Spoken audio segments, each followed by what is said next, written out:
श्लोक संख्या 21 और 21 रह गया, आई होप। एनीवेज, जिससे वेदांतिक प्रकट और अविनाशी बातें हैं, जो परम गंतव्य है, जिसके प्राप्त कर लेने पर कोई वापस नहीं आता, वही मेरा परम धाम है। श्लोक संख्या 22। पुरुषः स परः पार्थ भक्त्या लभ्यस्त लभ्यस्त व्यय व्यय यस्यांत स्थानी भूतानि येन सर्वमिदं ततम। मतलब श्री भगवान जो सबसे महान है, अनन्य भक्ति द्वारा भी प्राप्त किए जा सकते हैं। यद्यपि वे अपने धाम में विराजमान रहते हैं, तो भी वे सर्वव्यापी हैं और उसमें सब कुछ स्थित है। तो यहाँ पर भगवान को सर्वव्यापी बताया जाता है। भगवान केवल अनन्य भक्ति द्वारा प्राप्त किए जा सकते हैं। भगवान केवल अनन्य भक्ति से प्राप्त कर होते हैं। यज्ञ योग तप दान, इसके अकेले इनसे अकेले परमात्मा नहीं मिलते। ये खाली आप यज्ञ कर लोगे, योग कर लोगे, तप कर लोगे, दान कर लोगे, इससे परमात्मा केवल नहीं मिलेंगे। आपको अनन्य भक्ति करनी पड़ेगी, चेतना में भगवान को स्वीकार करना पड़ेगा। अनन्य भक्ति क्या है? केवल भगवान को लक्ष्य मानना ही अनन्य भक्ति है। किसी अन्य इच्छा का ना होना अनन्य भक्ति है। मतलब केवल भगवान की प्रसन्नता के लिए निष्काम कर्म करने को ही अनन्य भक्ति कहा गया है। निरंतर भगवान का स्मरण रहना और प्रेम पूर्वक सेवा रहना, इसी को अनन्य भक्ति कहा गया है। इसी से भगवान प्राप्त किए जाते हैं। श्लोक संख्या 23। श्लोक संख्या 23। हे भरत श्रेष्ठ, अब मैं तुम्हें उन विभिन्न कालों को बताऊंगा, जिससे इस संसार में पलायन करने के बाद योगी पुनः आता है अथवा नहीं आता है। तो यहाँ पर मुख्य विषय बता रहे हैं, मृत्यु के दो मार्ग बताए जा रहे हैं। किस प्रकार से भक्त पलायन करता है, मतलब इस शरीर को त्याग कर जाता है जीवात्मा दूसरे स्थान में। जो है भगवान दो मार्ग बता रहे हैं। पहला है शुक्ल मार्ग, मतलब प्रकाश मार्ग, और दूसरा क्या है? कृष्ण मार्ग, मतलब अंधकार मार्ग। बताते हैं। हम श्लोक आगे और ले सकते हैं, एक मिनट, छठा सातवां। फिर आगे भगवान कहते हैं, जो योगी, श्लोक संख्या 25, जो योगी धुएं रात्रि कृष्ण पक्ष में या सूर्य के दक्षिणायन में रहने के 6 महीने में दिवंगत होता है, वह चंद्रलोक को जाता है, किंतु वहां से पुनः पृथ्वी पर चला आता है। श्लोक संख्या 26 में कहते हैं भगवान, वैदिक मतानुसार इस संसार में पलायन करने के दो मार्ग हैं, एक प्रकाश तथा दूसरा अंधकार का। जब मनुष्य प्रकाश के मार्ग में जाता है तो वापस नहीं आता, किंतु अंधकार के मार्ग से जाने वाला पुनः लौट आता है। तो यहाँ पर जो बताया जा रहा है, दो प्रकार के मार्ग बताए जा रहे हैं। शुक्ल मार्ग, जिसको प्रकाश मार्ग कहते हैं, आपने सुना होगा, शुक्ल पक्ष है ना। तो ये शुक्ल पक्ष जो है, शुक्ल मार्ग जो है प्रकाश का मार्ग है, जिसका प्रतीक क्या है? अग्नि प्रकाश, दिन, शुक्ल पक्ष, उत्तरायण। उत्तरायण का नाम सुना होगा। इस मार्ग में जाने वाला वापस जन्म नहीं लेता। जो है भीष्म पितामह ने उत्तरायण के समय शुक्ल पक्ष में जो है अपने शरीर को त्याग किया था। दूसरा होता है कृष्ण मार्ग, अंधकार मार्ग बताया गया है, जो जिसका प्रतीक है धुआं, रात, कृष्ण पक्ष और दक्षिणायन का समय। इस मार्ग में जाने वाला व्यक्ति पुनर्जन्म लेता है और इस भौतिक जगत में वापस आता है। ये जो विधि बताई है, परंतु आगे क्या कहते हैं, इसका वास्तविक अर्थ क्या है? अधिकांश आचार्यों ने अनुसार यह केवल कैलेंडर की तारीख नहीं है, यह उन उन दिव्य मार्गों और देवताओं का संकेत है, जो मृत्यु के बाद आत्मा की यात्रा में सहायक होते हैं। परंतु भक्ति के लिए सबसे महत्वपूर्ण बात क्या है, भगवान इसमें आगे ये बताते हैं कि कलयुग के लिए क्या। अब देखिए, जब ये भक्ति योग में, अब आप सोचिए, जब ये भगवत गीता कही जा रही थी, तो कौन सा समय था? है, कौन बताएगा? भक्ति योग, भक्ति दी जाए, भगवान कह रहे थे अर्जुन को, कौन सा समय था? बताइए, अनम्यूट कीजिए, बताइए। कौन सा समय था ये? द्वापर युग। द्वापर युग। अभी क्या क्या चल रहा है? कलयुग। कलयुग चल रहा है। तो भगवान ने सारी विधियां बताई हैं। अब देखिए, जो योगिक क्रिया होती थी, जो यज्ञ होते थे, जो सब कुछ होता था, क्या सतयुग में भी कुछ होता था, द्वापर में भी कुछ होता था, त्रेता में भी कुछ होता था, और कलयुग में भी जो हो रहा है। तो भगवान सारी चीजें बता रहे हैं, और सारी चीजों के साथ निष्कर्ष भी बता रहे हैं कि कलयुग की विधि क्या है ना। तो हमारे मन में ये भ्रम नहीं होना चाहिए कि हमारे ताऊ जी ने उस समय शरीर छोड़ा था, हमारी ताई जी ने शरीर छोड़ा था। हमारे मन में ये बातें चलती हैं क्योंकि हमारी बुद्धि छोटी छोटी है। हम सोच में पड़ जाएंगे किसने कौन से पक्ष में शरीर छोड़ा, तो इसका मतलब वो पुनर्जन्म लेगा या पुनर्जन्म नहीं लेगा। मगर आगे भगवान क्या बता रहे हैं वो ध्यान से सुनिए। भक्त के लिए सबसे महत्वपूर्ण बात क्या है? जो भगवान का सच्चा भक्त होता है उसे उत्तरायण दक्षिणायन दिन रात किसी चिंता नहीं करनी चाहिए। भगवान स्वयं उसकी रक्षा में रहते हैं। जो भक्त है भगवान का निरंतर जाप करता रहता है, ना तो उसके लिए उत्तरायण है ना उसके लिए दक्षिणायन है। भगवान उसको कभी भी स्वीकार कर ले, है ना। भगवान तो अपने रूल तोड़ देते हैं भक्तों के लिए। युद्ध में कोई प्रहार नहीं करूंगा, कोई हथियार नहीं उठाऊंगा, फिर भी उन्होंने भक्त के लिए अपने चक्र को, पहिए को उठा लिया रथ का मारने के लिए। तो कहने का मतलब है भगवान कुछ भी संभव भक्त के लिए कर सकते हैं। श्लोक संख्या 27। आगे 27 में क्या आते हैं? 26। जो ब्रह्म ब्रह्म के ज्ञाता हैं वे अग्निदेव के प्रभाव से प्रकाश में दिन के शुभ क्षण में शुक्ल पक्ष में या जब सूर्य उत्तरायण में रहता है उस 6 मासों में इस संसार में शरीर त्याग करने पर उस परम ब्रह्म को प्राप्त करते हैं। आगे बताते हैं, जो योगी धुएं रात्रि कृष्ण पक्ष के या सूर्य के दक्षिणायन में रहने के 6 महीनों में दिवंगत होते हैं और चंद्र लोग जाते हैं किंतु वहां से पुनः पृथ्वी पर चले आते हैं। आगे 26वें श्लोक में क्या कह रहे हैं?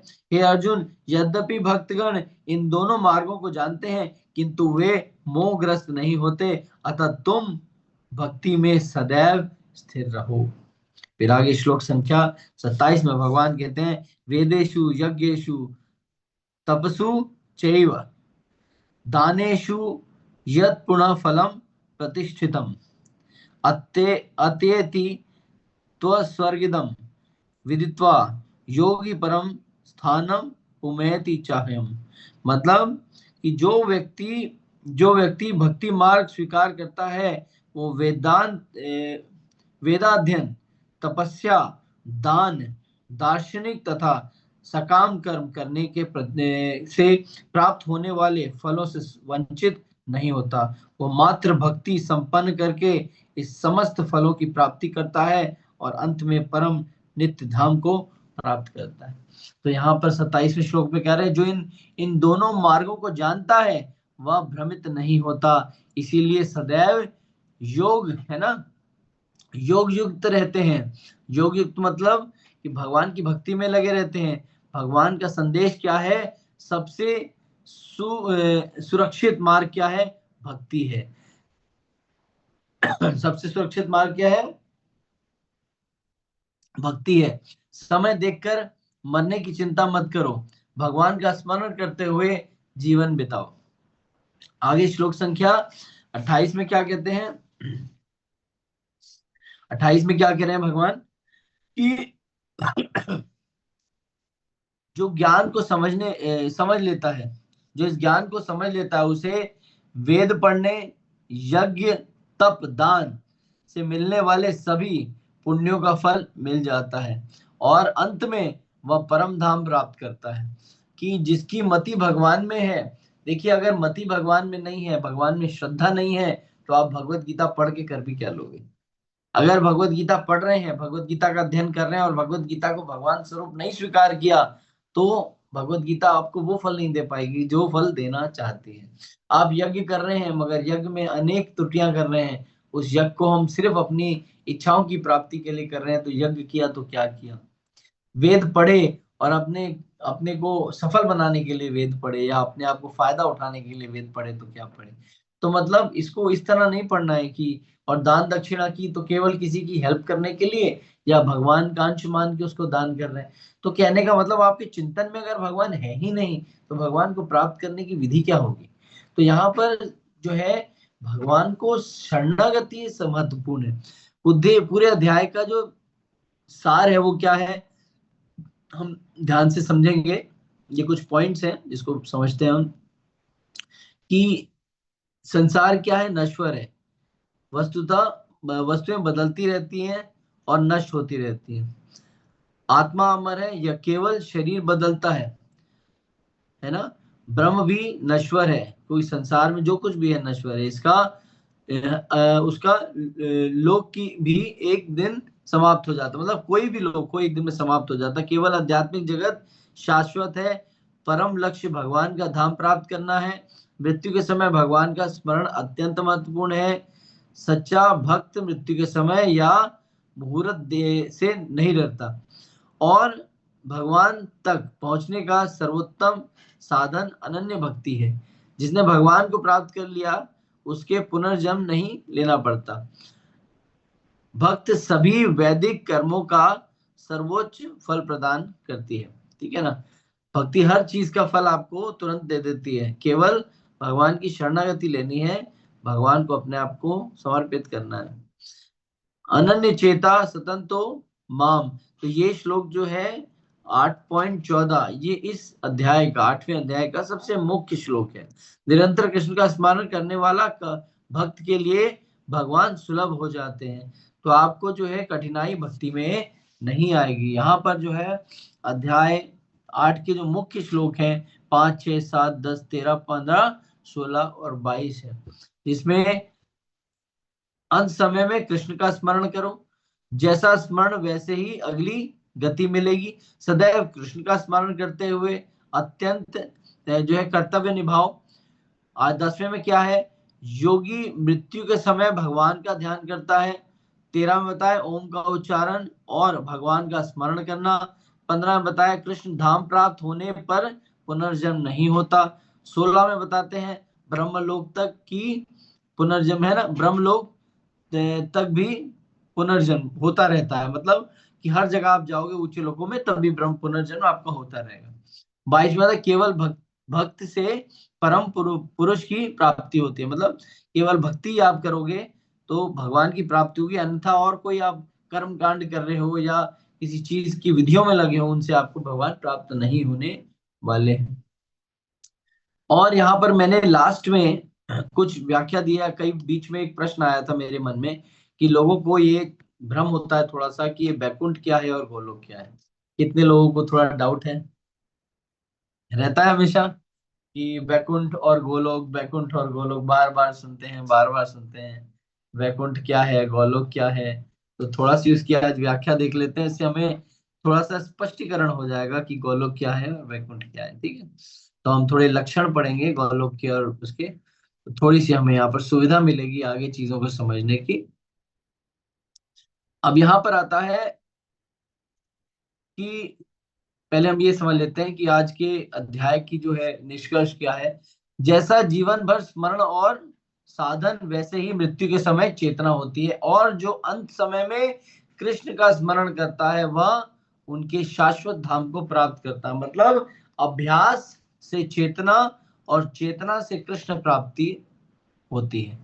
अभ्यास से चेतना बढ़ती है और चेतना से कृष्ण प्राप्ति होती है, तो ये हमेशा ध्यान रखना चाहिए। आगे चर्चा है गोलोक और बैकुंठ धाम में क्या अंतर है वो समझते हैं। गोलोक वृंदावन सर्वोच्च आध्यात्मिक धाम कहलाता है, या भगवान कृष्ण का निजी धाम कहलाता है। वहां भगवान को दो भुजाओं वाले है ना श्याम सुंदर रूप में अपनी माधुर्य लीला करते हैं। यहाँ प्रेम का सर्वोच्च स्वरूप मिलता है और भक्त भगवान की सेवा शांत दास्य साक्य वात्सल्य और माधुर्य इन 5 रसों से करता है। यहाँ ऐश्वर्य की अपेक्षा माधुर्य घनिष्ठ प्रेम प्रमुख है। यहाँ क्या है, प्रेम प्रधान है, यहाँ पर माधुर्य प्रधान है। यहाँ श्रीमती राधा रानी और ब्रिजवासी के साथ भगवान की नित्य लीलाएं होती हैं। अब यहाँ पर बैकुंठ धाम की चर्चा होती है। बैकुंठ यह भगवान का नारायण धाम है। ऊपर क्या है, राधा श्याम सुंदर धाम है गोलोक, और ये क्या है, नारायण धाम है। जहाँ भगवान चतुर्भुजी रूप में नारायण रूप में विराजमान होते हैं। भक्त अत्यंत श्रद्धा सम्मान ऐश्वर्य भाव से सेवा करते हैं। यहाँ पर राजा की तरह भगवान की सेवा होती है। मुख्य रूप जो है यहाँ शांत और दास्य भाव से भगवान की सर्वशक्तिमान का अनुभव प्रस्तुत किया गया। यहाँ पर शांत रस से और दास्य रस से भगवान की सेवा होती है। यहाँ जन्म मृत्यु बुढ़ापा और रोग नहीं होते हैं। मुख्य अंतर क्या है इसमें बताया, नीचे आप देख सकते हैं। इसमें वो है कि यहाँ पर पहले है भगवान का स्वरूप क्या है। यहाँ पर गोलोक में द्विभुजी है, यहाँ पर चतुर्भुजी है। प्रमुख भाव क्या है, माधुर्य रस होता है। वहां पर क्या होता है, ऐश्वर्य एवं श्रद्धा भाव होता है। यहाँ का वातावरण कैसा है, जो वृंदावन की गोचारण एवं लीलाएं होती हैं। यहाँ पर दिव्य महल है और वैभव का धाम है। सर्वोच्च रस क्या है, माधुर्य है। यहाँ पर क्या है, दास्य रस है। यहाँ पर सर्वोच्चता क्या है, समस्त आध्यात्मिक लोकों का शिविर है और गोलोक अधीन है। क्या यहाँ बैकुंठ क्या है, गोलोक के अधीन आता है। मतलब पहले गोलोक है, उससे नीचे यहाँ पर बैकुंठ धाम होता है। अगर आपको और ही ज्यादा इसकी चर्चा आगे हम पढ़ेंगे, ये 15वें अध्याय में 15.6 में भी इसकी चर्चा आती है और 15.29 15.37 में भी इसकी चर्चा आगे आएगी, 20 में 17 में। तो अभी 15वें अध्याय में जहां पर इसकी आपको चर्चा देखने को। बैकुंठ का मतलब भगवान नारायण का ऐश्वर्य धाम है। गोलोक मतलब भगवान श्री कृष्ण का सर्वोच्च माधुर्य प्रेममय धाम है। तो दोनों में ये अंतर आप देख सकते हैं। तो आगे जब आप बीच में भी आपको 15वें श्लोक में भी जब बैकुंठ का चर्चा आएगी या गोलोक धाम की चर्चा आएगी तो आप अच्छे से समझ पाएंगे। तो यही इसका विराम देते हैं। समय कितना हो गया, समय हो गया है, कितना समय हो गया, घड़ी कहाँ है भाई, 8:40। 8:40। Any question? मनोज प्रभु का क्वेश्चन है, लीजिए लीजिए। हरे कृष्णा प्रभु जी, दंडवत प्रणाम हरे प्रभु जी। कृष्णा धन्यवाद। आपका स्वास्थ्य कैसा है, स्वभाव कैसा, स्वास्थ्य कैसा, स्वभाव भी बता दीजिए चलिए। ठीक है प्रभु जी, अब है? आपका आशीर्वाद है प्रभु जी। अच्छा चलिए, हम प्रार्थना करते हैं प्रभु जी की सर्जरी है, भगवान से प्रार्थना करते हैं सर्जरी तो ठीक हो गई है, मगर अब शक्ति आ जाए बस थोड़ी सी। तो आपके लिए सब लोग प्रार्थना करते हैं, आप जल्दी स्वस्थ होइए। जी पूछिए प्रभु जी, क्या पूछना चाहते हैं? प्रभु जी, मैं ये जानना चाहता था कि जैसे हम लोग कहते हैं कि ये वाला अपना कृष्ण पक्ष और शुक्ल पक्ष, हम्म कृष्ण पक्ष और शुक्ल पक्ष, जबकि कृष्ण जी का जन्म हुआ था कृष्ण पक्ष के अंदर, तो जनरली मतलब मन में आता है कि जबकि कृष्ण पक्ष को बेटर मानना चाहिए, अच्छा मानना चाहिए। मतलब जनरली लोगों के, मुझसे भी कई बार लोग पूछ लेते हैं कि जबकि उनका जन्म था तो उनको तो अच्छा मानना चाहिए कृष्ण पक्ष देखिए तो को, अच्छी बात मगर है। तो मैंने इसमें तो ये बताया गया ना कि भक्तों के लिए कृष्ण पक्ष और शुक्ल पक्ष कुछ है ही नहीं, ये तो सर्वश्रेष्ठ है ना। जी उसमें भगवान ने कह दिया ना, भक्तों के लिए शुक्ल पक्ष कृष्ण पक्ष नहीं होता है। जी तो कृष्ण पक्ष अच्छा है, इसमें कोई दो राय नहीं। और मतलब आप नहीं देखिए ना, भगवान के लिए ना कृष्ण पक्ष है ना शुक्ल पक्ष है। जी भगवान तो इन बिल्कुल दोनों चीजों से ऊपर है। भगवान तो कभी अवतरित हो सकते हैं, उनकी इच्छा है। तो भगवान तो जी प्रभु आपके जी कहने पे आए ना, आपकी इच्छा पे भगवान प्रकट हुए ना। जी अब जैसे जैसे बच्चा किसी ऐसी दुविधा में फंस गया हो जहां पर माता पिता ना जा सकते हो, फिर भी अगर वो फंसा हुआ है तो उस स्थान पे जाना ही पड़ेगा। मान लीजिए कोई जी भी व्यक्ति पुलिस थाने नहीं जाना चाहता है, मगर किसी वजह से अगर बच्चे को पुलिस ने पकड़ लिया गलती से, तो भी माता पिता को जाना पड़ेगा। जाना मगर पड़ेगा कोई जी पुलिस स्थान पे नहीं जाना चाहता, क्योंकि प्रेमवश हम आप उपस्थित हो रहे हैं ना। उसी प्रकार से भगवान काल और परिस्थिति के अनुसार भक्तों के लिए प्रकट होते हैं, उसके लिए कोई पक्ष नहीं होता है। ठीक है, उसी तरीके से भगवान जब भक्तों के लिए कोई पक्ष नहीं रखते, उसी तरीके से भक्त भी भगवान के लिए कोई पक्ष नहीं रखते। जी आई समझ अंडरस्टैंड गए प्रभु आपने, जी, अब क्लियर मेरी है। बात समझ गए। जैसे माता पिता बच्चों के लिए कहीं भी प्रकट हो जाते हैं, उस तरीके से तो बच्चों को भी माता पिता के लिए कहीं भी प्रकट हो जाना चाहिए। तो कहने का मतलब है, अगर भगवान हमारे लिए काल परिस्थिति में कभी भी प्रकट हो सकते हैं, तो भक्त भगवान के लिए पक्ष और विपक्ष क्यों देखेगा, चाहे शुक्ल पक्ष हो चाहे वो कृष्ण पक्ष हो। जब भगवान कृष्ण पक्ष में प्रकट हो सकते हैं, तो फिर हम कभी भी भगवान के लिए क्यों नहीं आगे आ सकते। तो इसीलिए भक्तों को सुलभ बताया है कि ये सारी चीजें भक्तों के उसमें नहीं आती है। ठीक है, जी जी, हाँ, धन्यवाद प्रभु जी, Hare Krishna. Any other question? Kishore प्रभु का था, क्या था? चार्ट देख लूंगा। जो भी लीडर है उसको रीड कर दिया करे चार्ट देख के, तो मैं उसको आंसर दे दूं, मुझे यस देखना प्रभु जी, मैंने प्रभु जी को अनम्यूट किया है, वो अगर खुद से पूछेंगे तो ज्यादा पड़ेगा। बेटर हाँ, है। पूछिए पूछिए पूछिए। हरे कृष्णा प्रभु जी। हरे कृष्णा ये प्रभु जी। परम धाम का मतलब क्या है? धामों में सर्वश्रेष्ठ। तो ये 3 कैटेगरी क्यों दिया गया? कौन सी 3 कैटेगरी? गोलोक और बैकुंठ। हाँ, परम तो धाम। भगवान दोनों जगह रह रहे हैं ना, इसलिए परम धाम कहा गया। सारे धामों में श्रेष्ठ, कैलाश से श्रेष्ठ और भी कई धाम है, उन सबसे श्रेष्ठ बताया ना, इसलिए परम धाम बताया। परम मतलब टॉप मोस्ट। नहीं, 3 कैटेगरी दिए ना। हाँ, 3 कैटेगरी दी है। तीनों कैटेगरी में मतलब सबसे मगर उच्च है तीनों में परम धाम। भगवान अलग अलग स्वरूप में आ रहे हैं ना, इसीलिए परम धाम बताया गया। नहीं समझे आप? भगवान का विस्तार है मगर टॉप मोस्ट विस्तार है ना। एक समझ लीजिए, एक भगवान का फार्म हाउस है, एक भगवान का हाउस है, तो एक भगवान का दूसरा। भगवान दोनों ही जगह है, भगवान की मतलब दोनों निजी स्थान है, तो वो परम धाम हो गया ना। आप समझे मेरी बात? परम धाम मतलब भगवान का वो निजी स्थान जहाँ भगवान ने सर्वश्रेष्ठ रखा हुआ है, जिससे वहां जाने के लिए वीजा लगता है। भाई आप चंडीगढ़ कभी भी जा सकते हो, फ्रांस कभी भी नहीं जा सकते ना, तो वहां के लिए तो पासपोर्ट लेना पड़ेगा। पासपोर्ट लेने के लिए वो बैंड्स आते हैं, ये बैंड पास करो, वो बैंड पास करो, तब आप जाओगे वहां पर, बड़ी मेहनत लगती है। तो भगवान ने इसीलिए उसको परम धाम बना दिया, अब्रॉड लगा दिया है। तो वहां जाने के लिए स्टैंप चाहिए वो भी गुरुजनों की स्टैंप। जब हमें गुरुजन स्टैंप लगा देते हैं, हमारा वीजा पास हो जाता है, तो हम धाम चले जाते हैं। जी, और किसका प्रश्न? ठीक है प्रभु जी।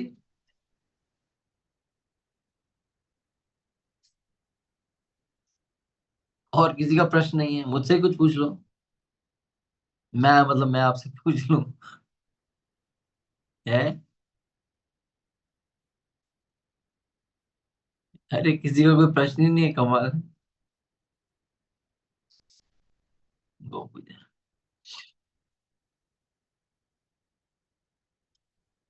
बड़ी शांति है भाई, सबको सब कुछ प्राप्त हो गया। नहीं हो ये तो बड़ी विचित्र बात हो गई। किसी का कोई अच्छा सजेशन नहीं देता कोई भाई? प्रश्न नहीं है तो सजेस्ट ही कर दो कुछ। सजेशन नहीं है तो फीडबैक ही दे दो भाई कुछ।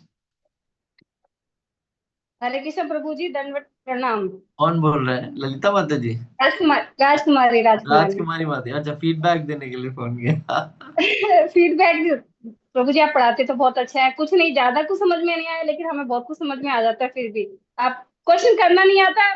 मेन प्रॉब्लम ये है ना, जिससे पिछली बार व्याख्या व्याख्या हो गई थी मेरे से।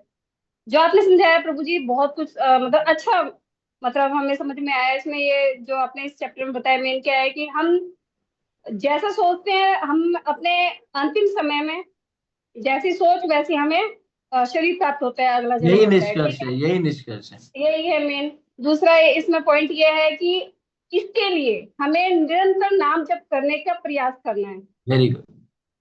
है ना। ये दो निष्कर्ष तो मेन है ही है। जी। ठीक है, तीसरा आपने बताया कि ये सारी चीजें तो प्रभु जी हमें, जैसे आपने बताया, ये सब हम सत्संग के थ्रू मतलब जान सकते हैं। आप एक चीज बड़ी अच्छी बताइए कि हम जो है सतगुण, सतोगुण, तमोगुण और रजोगुण, इन तीन, अगर हम एकांत में भगवान का नाम जप करते हैं, कुछ भी करते हैं, तो हमें ये तीनों चीज घेर लेती है। लेकिन अगर हमें सत्संग मिला हो, है ना, और ऐसा माहौल अगर बनाओ, तो हमारा उधर ध्यान जाता ही नहीं है। जैसे आप भगवत गीता जब भी हमें पढ़ा रहे होते हैं और हमारे हाथ में जब वो पवित्र पुस्तक होती है, तो हमें ऐसा लगता है कि सामने प्रभु खुद साक्षात खड़े हैं और हमें समझा रहे हैं। ये चीज हमें उस समय महसूस होती है।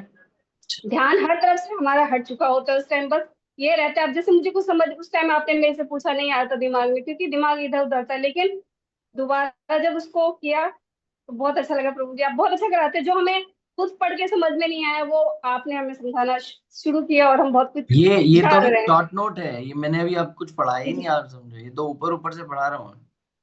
ऊपर ऊपर से भी प्रभु ये ज्ञान हमें पता ही नहीं था ना, इसके बारे में भी हमें नॉलेज नहीं थी। जैसे हम बुक पढ़ते हैं सीधा हम बस बुक पढ़ते थे, जी, हम तो है मैं ना। तो अभी आपको डीप थ्योरी पे तो ले ही नहीं गया, मैं तो सिर्फ ऊपर ऊपर से पढ़ा रहा हूँ। प्रतिमा माता जी नोज, मैं यही ज्ञान इनसे हमारे बहुत है। आई एम डिस्कसिंग विद प्रतिमा माता जी। मैं प्रतिमा जी बोल रहा था 7 चैप्टर में डीपली गया नहीं, ऊपर ऊपर से पढ़ा दिया, आगे बढ़ूं या पढ़ाऊं? कहते नहीं प्रभु जी, सब कुछ समझ में आ गया, आप 8 चैप्टर पढ़ाओ। तो वैसे मैं आप लोगों का भी ओवरऑल होने के बाद मैं आपको एक क्लास दूंगा, उस क्लास में आपको बिल्कुल point to point, cut to cut, सब एक एक करके, जस्ट विद इन 2 वर्ड्स आपको एक बना के बुकलेट दूंगा, ताकि आप हमेशा ध्यान रखें कि Recording भगवान stopped. हर हर अध्याय में भगवान कहना क्या चाह रहे हैं। हर अध्याय का एक श्लोक मुख्य होता है, ध्यान रखिएगा। हर अध्याय का एक श्लोक मुख्य होता है, उसको कहते हैं पंचलाइन, कहते हैं ना, पंचलाइन हर चीज की होती है। भगवान ने हर एक अध्याय में एक श्लोक ऐसा रखा है जो पूरे अध्याय का निष्कर्ष बताता है। हेलो। हेलो। नहीं नहीं नहीं। हरे कृष्णा। तो जो है अध्याय, पूरे अध्याय का निष्कर्ष बताता है वो। तो वो एक बुक होगी जिसके अंदर आपको मैं अभी बना के दूंगा, उसमें आप जब भी आप एक श्लोक पढ़ोगे या उन पॉइंट्स को पढ़ोगे, आपको पूरा रिवीजन हो जाएगा। आप जब भी भगवत गीता का जो अध्याय पढ़ना चाहो, बस उस 2 पन्नों को पढ़ लेना, और उन 2 पन्नों को पढ़ने के बाद उस अध्याय को पढ़ना शुरू करना। आप देखना आपको तुरंत वापस जो है आप विजन पे पहुंच जाओगे। भगवान का विजन क्या है वो समझना बहुत जरूरी है। भले आप चीजें याद रख पाते हो नहीं रख पाते हो, मगर आपके दिमाग में वो चीज रहनी चाहिए कि भगवान